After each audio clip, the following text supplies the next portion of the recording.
बिस्मिल्लाहिर्रहमानिर्रहीम अस्सलामुअलैकुम। मेरा नाम है नबीश शेख और आप देख रहे हैं मेरा यूट्यूब और फेसबुक चैनल। गुज़िश्ता रोज़ जो है वज़ीर आला के महमूद ख़ान ने एक फलूका छोड़ा था और एक इस तरह की बात की थी जिसके बाद लसानियत को हवा देने की जो है वो इस तरह कहा जा रहा था कि साजिशें या कोशिशें शुरू हो चुकी हैं तहरीक इंसाफ की जानिब से। और आज जो है शहबाज गिल साहब ने एक इस तरह की बात कर दी है जिससे वाज़ेह तौर पर पैगाम मिल गया है कि एक नफ़रत की जो फ़िज़ा है उसको बनाया जा रहा है, उसकी फसल को बोया जा रहा है, मरने मारने की धमकियां दी जा रही हैं। शहबाज गिल ने दरअसल कहा यह कि खैबर पख्तूनख्वा में वो लोग रहते हैं जो एक थप्पड़ का जवाब 10 नस्लों तक देना जानते हैं। हुकूमती कार्रवाई के जवाब में जो हथियार ये निकाल कर लाएंगे इसका तो हुकूमत को पता भी नहीं चलेगा।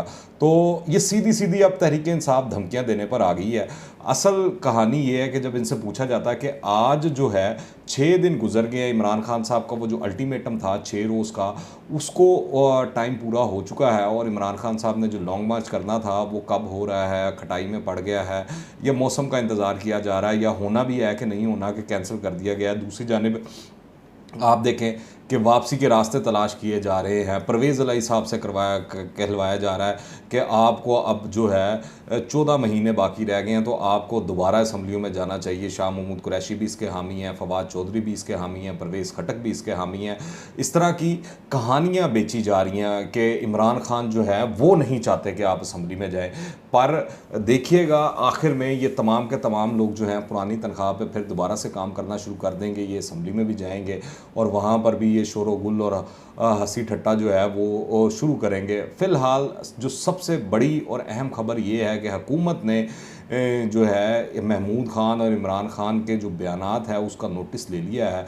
आज राना सनाउल्लाह साहब ने इसके ऊपर एक बड़ी लंबी चौड़ी प्रेस कॉन्फ्रेंस भी की और साथ उसके जो हैं कमर ज़मान कायरा साहब पीपल्स पार्टी के वो भी बैठे हुए थे। जमीयत उलमा इस्लाम के जो है मौलाना फजलुर रहमान साहब के फ़र्जंद जो हैं वो भी बैठे हुए थे।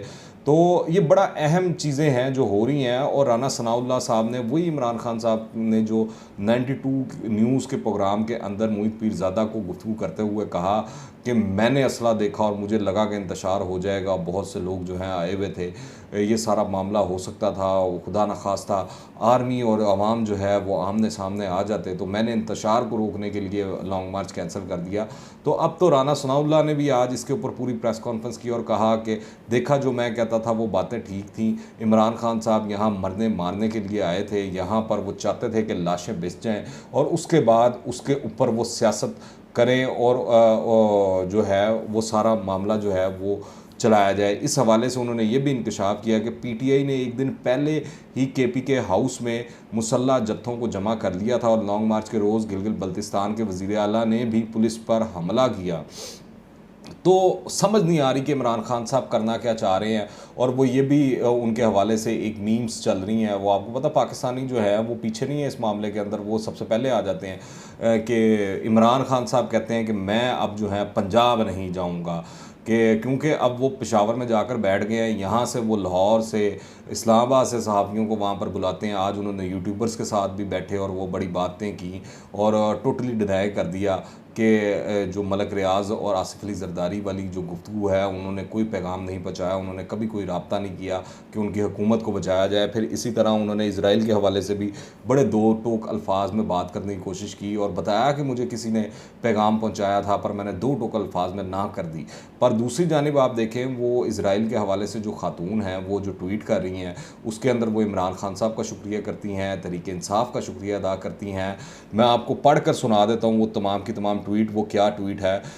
और इसी तरह अहमद कुरैशी साहब जो हैं उनकी भी आप देख लें। अहमद कुरैशी साहब की भी जो है नसरुल्लाह मलिक साहब के प्रोग्राम के अंदर नियो टीवी के अंदर उन्होंने वाज़ेह अल्फाज के अंदर बात की है कि इमरान खान हुकूमत में इजरायली तैयारा इसराइल से इस्लामाबाद आया था। फिर उन्होंने कहा अगर मैं एक ट्वीट कर दूं तो फिर इमरान खान को जवाब देने में मुश्किल होगी। फिर वो कहते हैं पाकिस्तान में जो आखिरी यहूदी था इसे पासपोर्ट जो है इमरान खान साहब ने जारी किया था।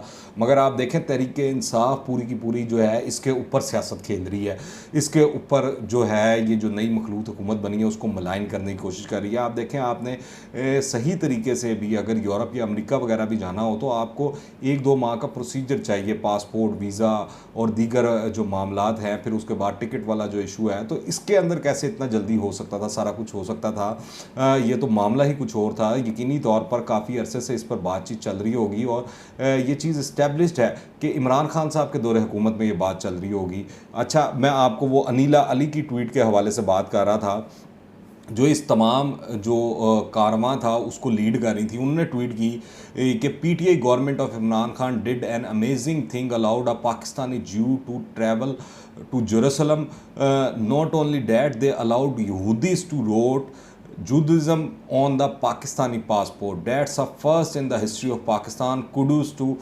PTI for it. और साथ उन्होंने जियो टीवी और एयरवे ऑफिशियल को भी टैग किया हुआ है। तो इससे आपको तमाम कहानी खुलकर सामने आ जाती है। मगर इमरान खान साहब वो तस्बीह लेकर बैठ जाते हैं और समझ से बाहर है कि वो किस तरह इतना झूठ बोल लेते हैं और किस तरह जो है वो यू टर्न ले लेते हैं, एक के बाद एक यू टर्न वो ले रहे हैं। अब तो इस तरह लग रहा है कि उन्होंने सेंचुरी ही मुकम्मल कर दी यू टर्न्स की। इसी हवाले से जो इमरान खान साहब ने तमाम बातें की, मरीम नवाज़ साहिबा ने भी मरी के अंदर उनको खूब रगड़ा लगाने की कोशिश की है। उन्होंने कहा कि इमरान खान पाकिस्तान का नुकसान करने पर तुले बैठे हैं। जो शख्स पाकिस्तान की दर पे है, इसको इबरतनाक अंजाम तक पहुंचाना है। इमरान खान घनौनी साजिश कर रहे हैं कि अगर इनको इक़्तिदार ना मिला तो हर जगह आग लगा देंगे। और ये बात बिल्कुल बजा भी दिखाई देती है। जो इमरान खान साहब के बयानात आ रहे हैं, जो उनके इर्द गिर्द लोगों की स्टेटमेंट्स आ रही हैं, उससे तो लग यही रहा है कि वो मुल्क के अंदर खून खराबा चाहते हैं कि अगर उनकी कुर्सी नहीं बची है तो वो चाहते हैं कि इतना गंद फैलाया जाए, इतनी गर्द उड़ाई जाए कि ये मुल्क जो है वो ना चल सके। अब इसी वाले से मरीम ने कहा कि अगर यही दहशतगर्दी करनी तो अपने चेहरे से सियासी नकाब हटाएं, फिर रियासत पाकिस्तान आपका मुकाबला करेगी और जीतेगी और पाकिस्तान आपके ख़िलाफ़ नया रद्दुल फसाद लॉन्च करेगा। तो ये चीज़ें चल रही हैं। पर इमरान खान साहब जो हैं दूसरी जानिब अपने अरकान को इस्तीफ़ों की तस्दीक के अमल का हिस्सा ना बनने की हदायत करते हैं। वो कह रहे हैं कि आप जाएँ ना स्पीकर कौमी असम्बली के पास। और दूसरी जानिब परवेज़ अलाई और शाह महमूद कुरैशी के दरमियान जो मुलाकात होती है, गुफ्तगू होती है, उसके अंदर से तासुर मिल रहा है कि तहरीक इंसाफ जल्द जो है दोबारा असम्बलियों के अंदर चली जाएगी। तो लग यही रहा है और यही बेहतर सियासी फ़ैसला है। पर इमरान खान साहब ने एक लाइन ले ली है, एक स्टांस ले लिया, अब उसके ऊपर डटे हुए हैं। पूरी पार्टी का मौक़िफ़ दूसरी साइड पर है, चीज़ें दूसरी तरफ चल रही हैं। पर इमरान खान साहब दूसरी तरफ मामलात को लेने कर जाना चाह रहे हैं, जिसका मेरे ख़्याल से पाकिस्तान को किसी भी सूरत कोई फ़ायदा होता हुआ नहीं दिखाई दे रहा। हालात जो है आने वाले दिनों में इमरान खान साहब जिस जगह पर लेकर जा रहे हैं और जिस तरह लसानियत को हवा दी जा रही है, पंजाबी पठान या पठान सिंधी या सिंधी बलोची पठान बलोची, ये जो मामला करने जा रहे हैं ये बड़ा ही खौफनाक है। और जिन ग्राउंड्स पर वो खेल रहे हैं, अगर यहाँ हल्की सी भी चिंगारी लग गई तो पूरे मुल्क को जो है वो आग लग सकती है। और इमरान खान साहब को इस चीज़ का अंदाज़ा है। ये जो वो बार बार इस्टेब्लिशमेंट और अपने हैंडलर्स को पैगाम दे रहे हैं कि आए मेरी मदद करें, आप न्यूट्रल ना हों, उसकी वजह ये है। ये उनको टीस करने की कोशिश कर रहे हैं, उनको बार बार पैगाम देने की कोशिश कर रहे हैं, इस तरह के बयानात देकर, बातें करके कि मैं ये भी कर सकता हूँ, मैं ये भी कर सकता हूँ, मैं ये भी कर सकता हूँ। वो कहते हैं ना पंजाबी में, बांदर हाथ माचिस आ जाए तो वो फिर जंगल में आग ला देता। तो ये वाला मामला जो है, इमरान खान साहब इस जगह पर चल पड़े हैं। अलबत्ता आफरीन है उनके ऊपर कि आज भी जो वो यूट्यूबर्स और सोशल मीडिया एक्टिविस्ट से जो मिले हुए हैं, उसके अंदर उन्होंने जितनी बातें की हैं वो तमाम की तमाम बातें जो हैं वो मुकम्मल तौर पर यू टर्न था। इमरान खान साहब और उनके इर्द गिर्द लोगों में इतनी हिम्मत नहीं रह गई है कि वो सही सहाफ़ियों को बुलाएं और उनके सवालात के जवाबात दे सकें, क्योंकि जिस दिन उन्होंने न्यूट्रल सहाफ़ियों को बुला लिया तो इमरान खान साहब को भी पता है कि उनके पास जवाब देने के लिए कुछ बचेगा नहीं। आपने देख लिया, वो यूसुफजई साहब ने एक सवाल किया था, उसके बाद से उनके ऊपर पाबंदी लगा दी गई कि वो किसी प्रेस कॉन्फ्रेंस का हिस्सा नहीं होंगे और अपने तमाम मनपसंद सहाफ़ी जो हैं वो आ जाएंगे। यहाँ तक कि आप देखें कि वो किसी चैनल की DSNG तक नहीं लगने देते और वो कहते हैं कि क्लीन फीड हम दे रहे हैं तो उससे आप गुजारा कर लें, आप मामला चला लें, सब उसको ही दिखाएं, उसको ही चलाएं। और इमरान खान साहब इस वक्त जो है उस स्टेज के ऊपर पहुंच गए हैं कि वो हिटलर से चंद कदम ही दूर दिखाई देते हैं। आप इस हवाले से क्या राय रखते हैं, नीचे कमेंट्स में लाजमी बताइएगा। दुआ में याद रखें। अंटिल द नेक्स्ट टाइम, अल्लाह हाफ़िज़।